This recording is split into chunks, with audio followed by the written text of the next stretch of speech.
3 বছরের বাচ্চাটা সারাক্ষণ মোবাইল টিপে কেন? তার মা নাই? 12 বছরের ছেলেটা সারাক্ষণ মোবাইল টিপে কেন? কেন তার বাপ নাই? আপনি চিরানি খান,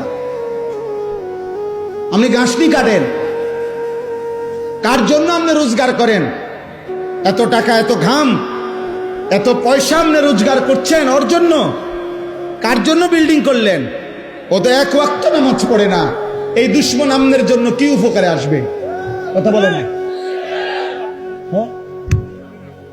ওই বাপ, আমনে যে আজকে 60 বছর হয়ে গেল, আমনে যে আজকে 30টা বছর ধরে এই বাজারে মাথার ঘাম পায়ে ফেলাইয়া একটা একটা টাকা রোজগার করেন, ব্যবসা করেন। আপনার স্ত্রীও বেপর্দা, আপনার ছেলেও নামাজ পড়ে না, আপনার মেয়েও পর্দা করে না। আপনি এনে বাজারে ঘাম ঝরে, আর তারা বইয়া বইয়া টেলিভিশনে ঘরে সোফাত বইয়া তারা নর্তকীর নাচ দেখে, নাটক দেখে, সিনেমা দেখে।